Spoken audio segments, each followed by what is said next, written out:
Right. Okay, good. So, officiology. Let's start with the obvious. There is no such word, but for our purpose, we're going to use it as broadly as possible to mean anything relating to life at the office. You may be tempted to think that officiology refers to the things happening at the office exclusively. In fact, it extends beyond the office and refers to those brief moments that you spend at home, long moments that you spend in transit, and even longer moments that you spend at work. To make it as clear as possible, here's a list of areas we'll be taking a brief look at today. Home, commute, office, building, office, chit-chat, office, desk and equipment, office, interactions, and finally office, working day, and going back home. Now, it is important to say at this point that we will not be able to cover all the aspects of officiology today because the subject is extremely extensive. It's best to approach officiology from a practical standpoint. Theory will not be of much help here. For those practical reasons, we're going to take a look at a slice of life, and we'll spend a day with Alex. Obviously, the day will be compressed to last about an hour, which is the length of today's meeting. Now, you might ask, what day are we going to spend with Alex? And who is Alex anyway? Answer to question 1. We're going to spend a working day. Not a Saturday, not a Sunday. Let's make it a Thursday. Answer to question 2. Who is Alex? Alex is our hero and or heroine. Why Alex, not Pete? For one thing, Alex can be both a male and female name, and we don't want to discriminate any gender. Just like the word guys doesn't discriminate anyone and can refer to both men and women alike. So let our story start now. Pay close attention to what is going on because every now and then a set of questions will appear. So Alex begins his day at home. You may want to ask, what relation does life at home have to officiology? For one thing, the wake-up time. Look at Lex's alarm clock. If it wasn't for his job, would he normally set up an alarm for 5:30? I don't think so. And when the alarm clock goes off, Alex doesn't actually believe it's for real, and so he chooses to snooze for an additional 9 minutes, and then for another 9 minutes, and one more time. It's just 9 minutes, after all. And then he springs from his bed, grabs his stuff, and half-conscious leaves for work. So let's stop and think for a moment. Question 1 is the question to you guys, so use the chat box to answer this question. So what is the similarity between the name Alex and the word guys? It's time for you to type in the answer. Absolutely, I can see some answers coming up. Let's take a look at the answer. Both can refer to men and women alike, absolutely. So no discrimination. It refers to both of our characters. Question 2. Can you say hi guys to a group of your colleagues or friends where there are both men and women? It's a kind of follow-up question to the previous one. Absolutely. So if you say hi guys, it's perfectly fine. Now, question 3. Do you set an alarm for, at, or on 6 a.m. in the morning? Which preposition would that be? For, at, or on? Alright, let's take a look. It's for. You set an alarm for 6 a.m. Now, the next question. In the morning you leave for, to, or at work? It's pretty similar to the previous question. Absolutely, I can see a lot of answers coming up. You leave for work, definitely. Now, a bonus question. What is the difference between saying, let's have a meeting on Tuesday, let's have a meeting on a Tuesday, and let's have a meeting on Tuesdays? Think about it for a second, and you might want to type in your suggestions into the chat box. Alright, I can see some answers coming up. Alright, in fact, you can say all 3 things, but they all mean something a little bit different. I can see some of you are actually giving me correct answers, so let's take a look. On Tuesday usually means this or next Tuesday. So if you say let's meet on Tuesday, you think, okay, so next Tuesday or this Tuesday. On a Tuesday, it could be any Tuesday. We're looking at a Thursday in the case of Alex, so it doesn't matter which day of the week it is. On a Tuesday, on a Monday, it could be any Tuesday. As long as it's a Tuesday, it's perfectly fine. On Tuesdays, regularly on Tuesdays. So there is a difference here. Alright, now back to Alex. So Alex mostly goes to work by bus. Today he manages to catch the bus. If he misses his bus, he has to spend an additional 10 minutes waiting for another one, or goes on foot to the next stop. Now, together with the other commuters, he will spend some time in the morning rush hour. The time spent on the bus is perfect for reading newspapers and catching up with the latest news. Alex can later share with his colleagues at the office. There is a delay though. The bus gets stuck in a traffic jam and Alex will not make it on time. What a shame. There's a lot to talk about by the coffee machine. Now let's stop and think about it for a second. So question 1. Apart from the bus, what other means of transportation can you catch?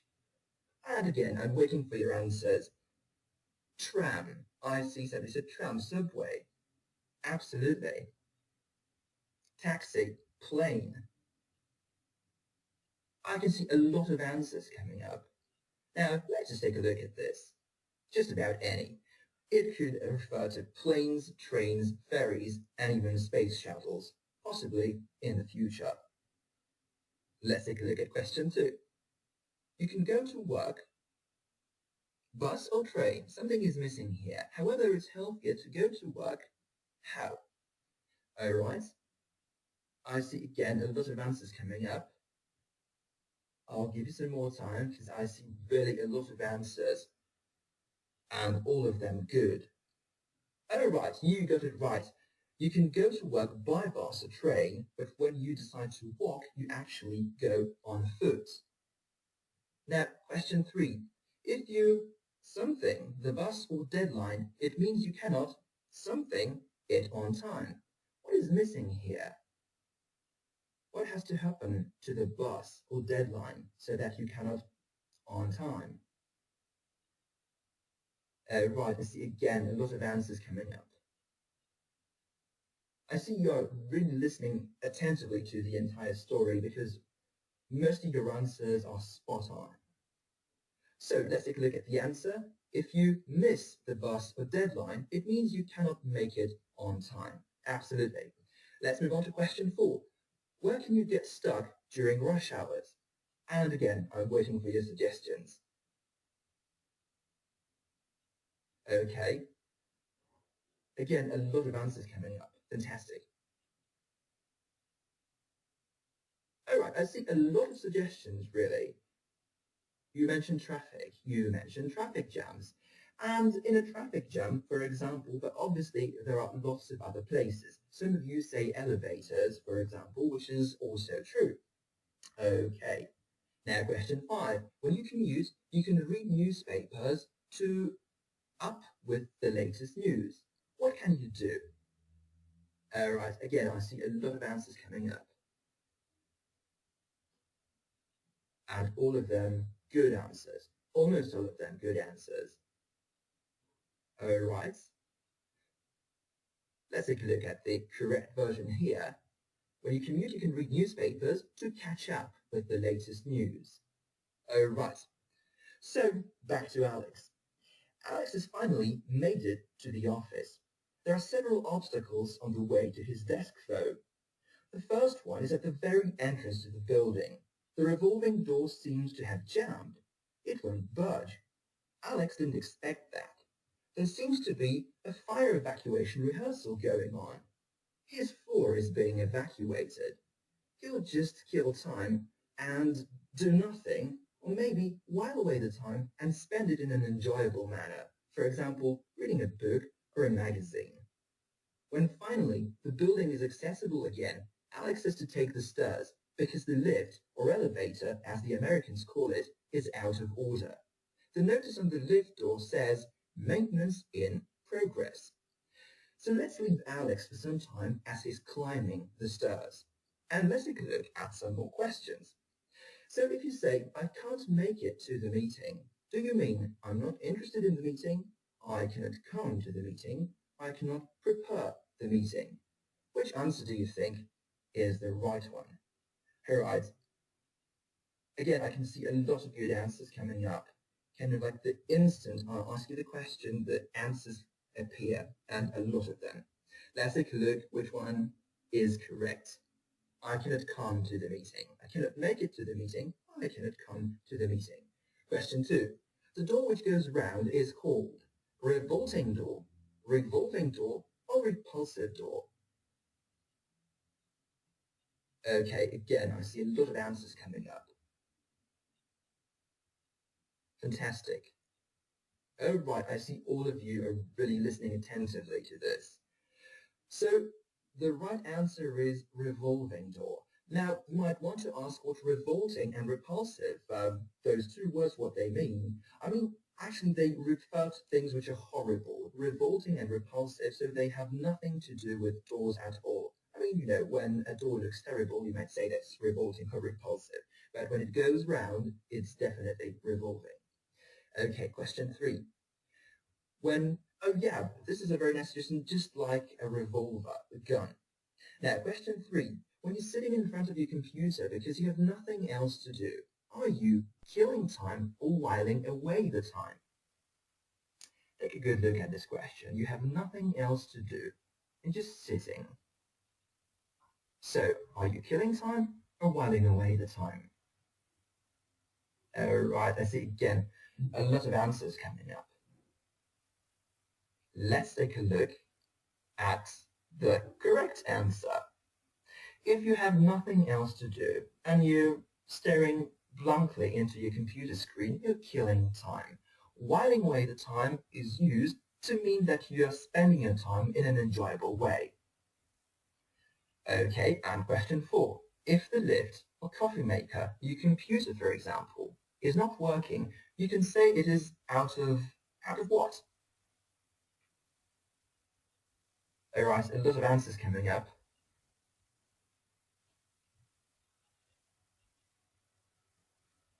Okay, I see a lot of suggestions, a lot of them good suggestions. Let's take a look. It's out of order. It's out of order. It's basically not working. Okay, so back to Alex. Alex has finally climbed to her floor. Alex is rather out of shape and she needs a breather, a break to catch her breath. That's why she doesn't sit at her desk immediately. She sits by her desk. After about 30 seconds, she feels that something is missing. Coffee. Okay, it's time to go to the kitchen. All her colleagues are already there. It's chit-chat time. Alright, so here we are with Alex. Now, the task for you is to fill in the blank spaces with the missing words. Alex is summarizing everything that has happened to her so far. So again, I'm waiting for you to put in the number and then the word in the chat box. Alright, I see number 1 coming up already.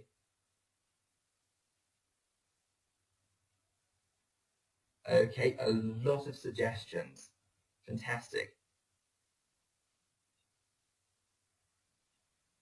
You might see that actually all those blank spaces refer to the words which have already appeared in the story.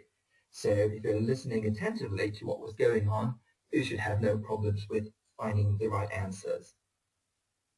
Okay, so this is the first part, but this is not everything that happened to Alex, and we know this.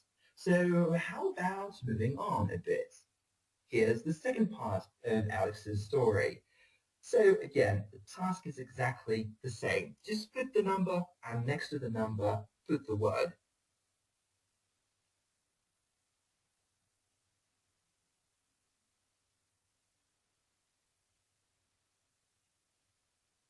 It's really amazing to see how many of you know good answers and how quickly you're able to type them in.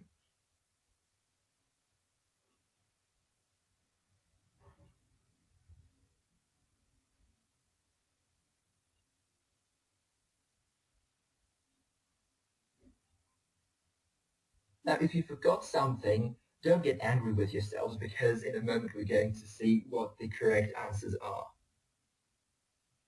Alright, and to finish off Alex's story, here's the final bit. And the task is exactly the same. Only 2 words, just the number and the word.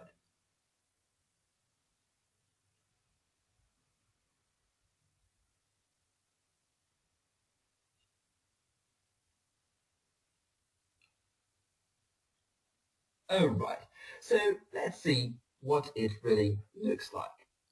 So Alex says, "Hi guys, first of all, I set my alarm for 6 o'clock, but I didn't get up when it went off. I snoozed a bit too long. I left for work too late. I went by bus as usual. I've been really afraid I was going to miss it and that I would have to get here on foot. When I finally made it to the office, the revolving door was jammed. Well, it was a fire evacuation rehearsal, so I was waiting in front of the building, killing time. And when I managed to enter the building, I had to take the stairs because the lift was out of order." So here's the story, and as you see, these words appeared somewhere along the way. So let's move on. The story finishes, she had to take the stairs because the lift was out of order. Just like the coffee maker, Alex's colleagues replied. Alex reacts, saying, "Say what?" And here's the explanation. The ground's clogged a pipe inside the mechanism, and it's no longer making any coffee at all. Some say it's beyond repair, and we'll need to chip in to buy a new one. "Wonderful," says Alex. Obviously, Alex uses the word wonderful sarcastically. So let's give Alex some time to come to terms with the fact that there's not going to be any coffee this morning, and let's take a look at some questions here. So, after a tiring physical or mental activity, you might want to take something so that your strength comes back to you. Do you remember? Alex is rather out of shape. She had to take the stairs. Alright. It's really amazing to see how quickly you type in correct answers. Great. So you might want to take a breather so that your strength comes back to you. Fantastic. Now, question 2. When you're ready to start work, do you sit at the desk or by the desk? When you're ready to start work, is it at the desk or by the desk?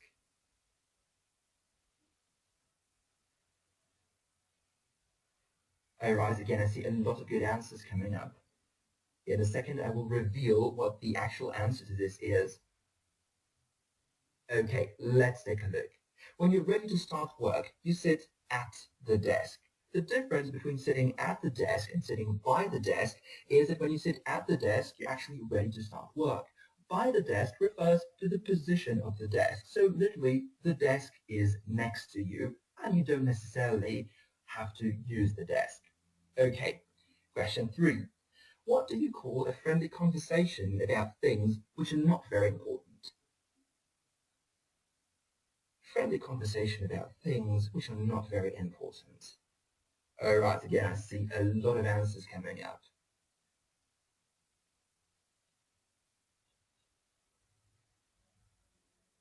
Okay, some of you say chit-chat, some of you say chat, some of you say small talk, and in fact, all the words, all the answers are okay. In this particular instance, the word chit-chat was used, but both chat and small talk also refer to friendly conversations about things which are not very important. Let's move on. Question 4. You will all know what coffee beans are, but do you know what coffee grounds are? Try to remember what Alex's friends told her about the coffee maker.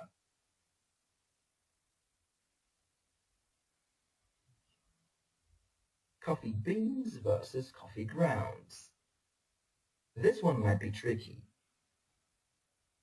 Alright, I see some of you use the Polish translation, and some of you describe what coffee beans and coffee grounds are, and all of these descriptions are great. But you know what? Sometimes they say that a picture is worth 1,000 words, and that's why the answer to this question is this. So all of you were right. I don't think this requires any other explanation. Coffee grounds and coffee maker. You all recognize these things. Okay. Question 5. When water or any other liquid cannot pass through a pipe, you can say that the pipe is... Okay. Again, remember what Alex's friends told her about the coffee maker. What was wrong with that? I see good answers coming up. And a lot of good answers coming up, really. They're coming up really quickly. Okay, let's move on. So the pipe is clogged. Absolutely. Another question here. This is pretty useful. Let's something for the gift is the same as let's all give a little money and buy the gift. So if you buy something collectively, as a gift, for example, to a colleague of yours or a boss of yours, then you can use this phrase. All right, I see a lot of answers coming up. Most of them good answers. This is, again, part of the explanation offered to Alex about the coffee maker and what its destiny was going to be. Chip in. If you chip in for the gift, everybody gives a little amount of money and you buy a gift collectively. And question 7. When something is so damaged that you cannot repair it, you can say it is repair. Absolutely. See, again, a lot of answers coming up. That's right. A lot of things could be beyond repair. If a car is out of order, if a lift is out of order, anything really beyond repair, simply it has to be disposed of. Okay, and a bonus question. When you want to show your surprise at what has just been said in an informal way, you can say it, say what, say. Do you remember how Alex reacted when she was told that the coffee maker was out of order? All right, great. I see a lot of answers coming up. And here it is. This is the right answer. Say what. If you react to a piece of news by saying say what, it expresses your surprise. Okay. So we are going back to Alex. Now, with no coffee at her desk, Alex has another problem. She can hardly recognize her workspace. Something's changed. They have upgraded her computer. Finally, Alex is happy. She switches it on and bam, the blue screen of death appeared. Oh no, Alex thought, and in panic, she reset the system. Well, it helped. It always helps whenever the system freezes or something funny happens.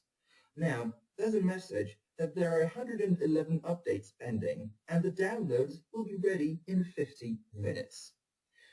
It's time to kill time again for Alex, and for us, it's question time. So, what's the difference between upgrade and update? It's a bit of a trick question. Some things are upgraded, some things are updated. All right, I see a lot of answers coming up. Some of you differentiate between hardware and software.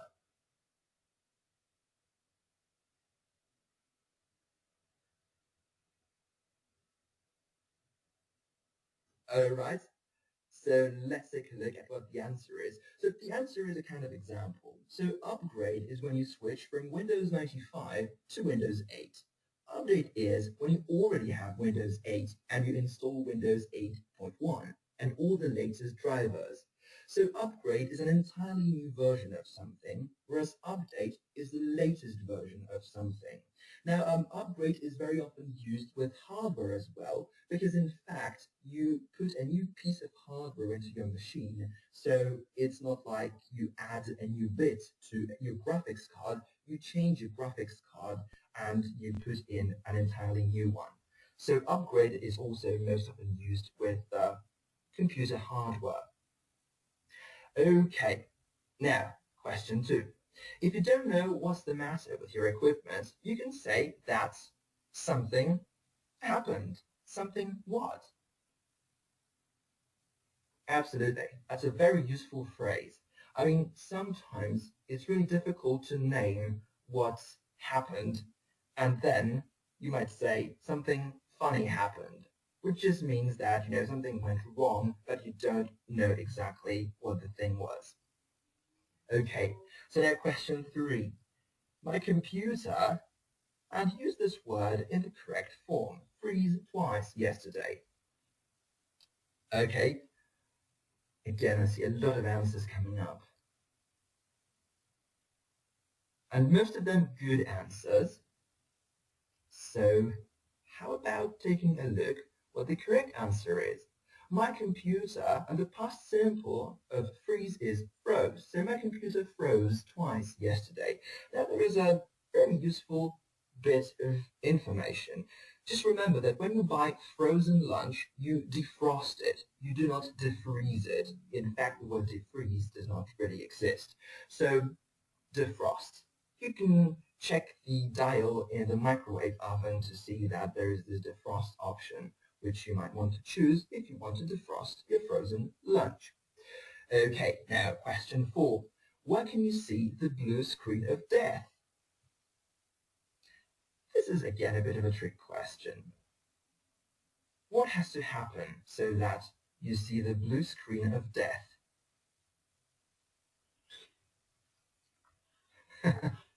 Alright, the computer freezes. There is an error.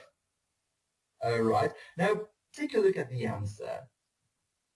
The answer is when something funny happens. I mean, this is, I guess, the most universal answer. Obviously, all your answers about system crash, about something going wrong with the computer, all of them are right answers. But just remember that, that this is what happens, something funny, and mostly this is not really funny. So again, this usage is sarcastic, I would say. Now, question 5. If something is pending, for example, a task phone call or other things, it is ready, awaiting some action, or useless. Alright, I see a lot of answers coming up. You might have a pending phone call, a pending task, a pending update, for example. Alright, so pending, awaiting some action. So your updates want you to click on yes, I want to update my computer. A phone call wants to be answered, a task wants to be completed, etc. So if something is pending, it's awaiting some action on your part. Alright. Now back to Alex. As the upgrades are installing, Alex decides to work unplugged. She will start with cleaning her desk. Alex likes to think of this as optimizing the workspace arrangement. It's time to find new home for the stapler, hole punch, pile of plastic sleeves, several ring binders and file folders. Alex has also found a better, more ergonomic position of the backrest of a swivel chair. She also arranged the cables neatly with the help of a cable tie that she found in the bottom drawer of the filing cabinet. In the top drawer, she found some old business cards and documents which went straight into the shredder. Now, the task for you is to label the pictures that you're about to see. Now, there were a lot of things that Alex took care of, but don't worry. As you can see, all of them are here in the pictures, and the answers will appear in a second. So the task for you is to try and label them. Just use the letter and the word that you think is right to name a given thing. I see some answers coming up already. Fantastic. Okay. the answers keep coming and coming and coming. That's really amazing.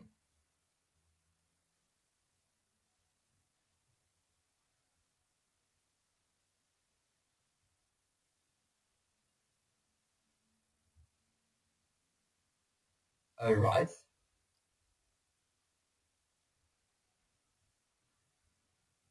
That's really nice to see, how many of you are labeling the pictures. Okay, so let's take a look at what we have here. So picture A shows stapler.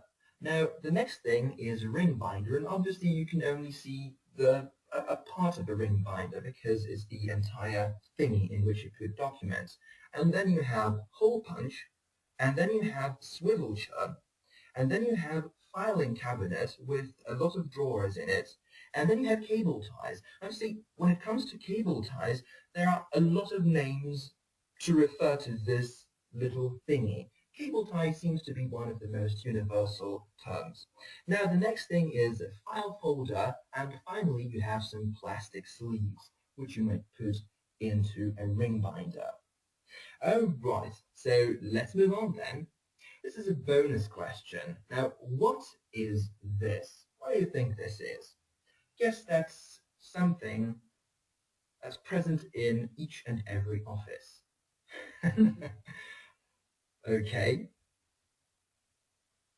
I will not tell you anything as yet because I see a lot of answers coming up. Okay, so the answer is angry shredder. That's right, so it's a shredder, but this one really looks like it's angry. I mean, maybe somebody put too much paper in it, and that's why it got so angry. Okay, so let's move on to another question, and this time is a question which I will not hear you, because, I mean, here, I'm not asking you to type in anything into the chat box, but try to say the word. In a moment, I will reveal how to pronounce this because it might be pretty interesting. Alright, I bet that everyone has tried. Oh yeah, I see some of you are actually offering the phonetic transcription of how the word should be pronounced. And yeah, it's draw. And if you're American, you might want to add the final R at the end of the word, so this would be something like drawer. The thing is that if you look at the spelling of this word, you pronounce it as if the final two letters don't actually exist. So it's draw. It's not a drawer or something like that, it's draw. Okay, so let's move on then. And we are going back to Alex. So the computer is up and running. Alex wants to connect her favorite mouse. But the thing is that the computer doesn't see the mouse. Alex asks her colleague, Pete, to help her out. Pete looks rather busy. He's looking intently at the monitor. Alex says, I was wondering, Pete, if you could help me. Pete doesn't seem to react. Alex says a bit louder, could you help me, Pete? Pete won't budge, just like the revolving door in the morning. Alex says still louder, Pete, help me. Pete moved a bit. Alex says, almost shouts, for God's sake, Pete, will you help me? Or help me, will you? Pete suddenly stands up and says, absolutely.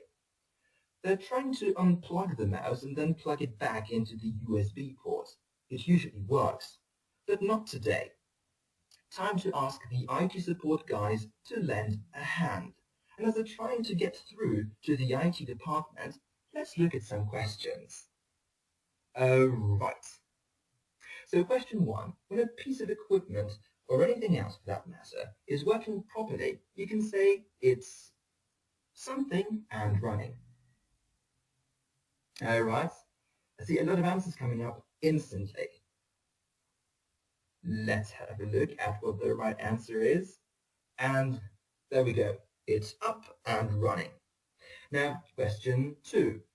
You can see phrases here that Alex used to ask Pete for help. So the task is to order them from the most polite to the most direct. And you can just put the numbers here.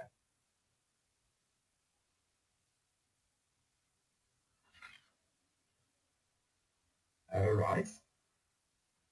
I see a lot of answers coming up.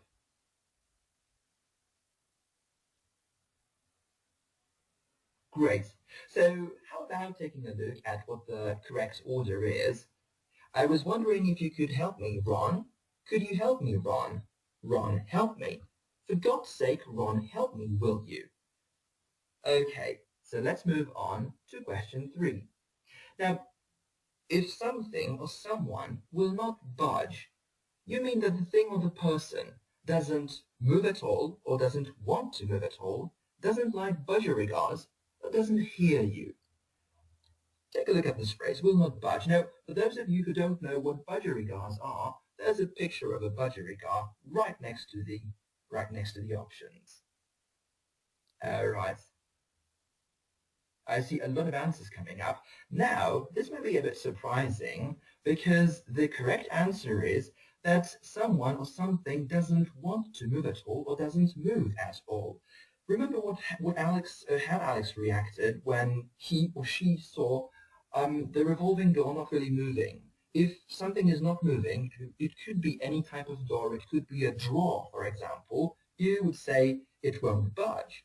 If a person doesn't seem to be reacting to what you're asking the person to do, you might use exactly the same phrase. He or she will not budge. Okay, time for another question. Question 4. When you want to connect something to your computer, you can say that you want to into a USB port. When you want to disconnect it, you simply it. Alright. Again, I see a lot of answers coming up instantly. And when I say instantly, I mean instantly. Right. So you plug it into a USB port. It could be any port. USB just happens to be one of the most popular ports. When you want to disconnect it, you simply unplug it. So plug it into a port and unplug it. Now, question 5. Another expression for help someone is to remember what Alex wanted to ask the IT support team for. Alright, again, I see a lot of answers coming up. Let's have a look. Another expression for help someone is to lend a hand. Absolutely. So this is what you do. You lend a hand. Okay, and back to Alex. So IT support has managed to solve all Alex's problems, and it's about 2:30. She can start work again. As a project manager, Alex manages projects. At the moment, she's managing 2. She receives and replies to emails, holds meetings to keep track of the overall progress, assigns tasks to her team members, and does her best to deliver the project on time and on budget. Now, because of all the delays today, Alex has to juggle her schedule a bit. Some meetings have to be rescheduled and put off until later. Others turn out to be in conflict with just about anything else and have to be cancelled altogether. After checking off all the items on her to-do list for today, Alex can call it a day and leave for home. Tomorrow, everything will start anew. And one final time, let's have a look at some questions. So, question 1. If there is an ongoing project in which you are involved, would you rather say, I'm working on a project, or I work on a project? An ongoing project, you are involved in the project, would you say, I'm working on a project, I work on a project?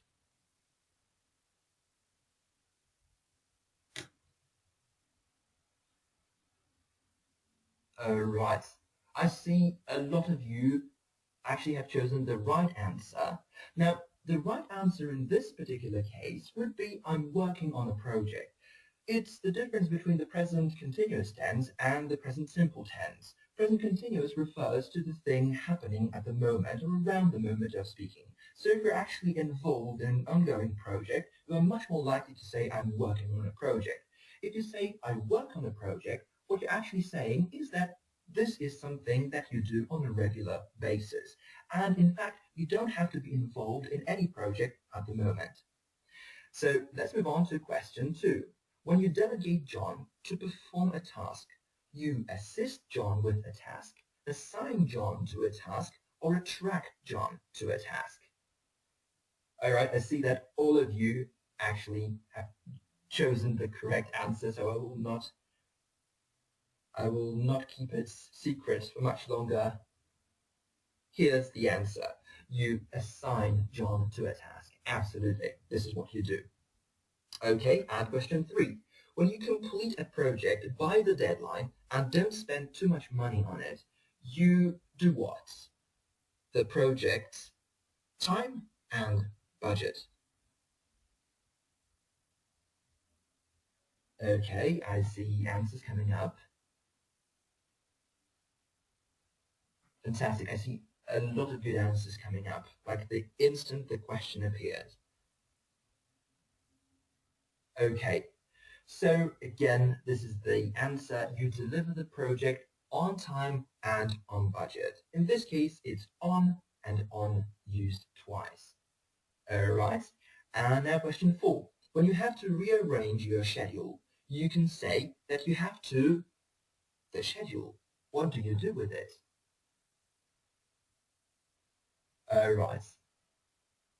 I see a lot of answers again appearing. That's great. Okay, so I will not keep the answer secret any longer. Here's the correct version. You juggle the schedule, just like a juggler. All right. And question 5, a list with the tasks you want to complete is called to be done list, to do list, or doing list. I guess this one is really easy. Absolutely. I see all of you know the answer because it's something that I think, all of us keep on a daily basis, and it's a to-do list. Right. And question 6. When you finish doing everything you planned for a given day, you can say, let's call Santa, let's call it a day, let's give it a call. All right, I see a lot of answers coming up as well. Great. All right, so obviously the correct answer in this case is let's call it a day. However, we might always want to call Santa. Okay, so let's call it a day, and on her way back home, Alex likes to read a book and think about the streetlights. Tomorrow, her adventure with Officiology will start again. Thank you so much for attending today's webinar. Here are image credits of all the pictures that were used in today's webinar. And now over to Anya. You have now time to use the chat box to type in any questions that you might want to ask me. Anya will talk to you about for a second, and then I will try to reply to as many questions as possible. Thank you so much for your attention.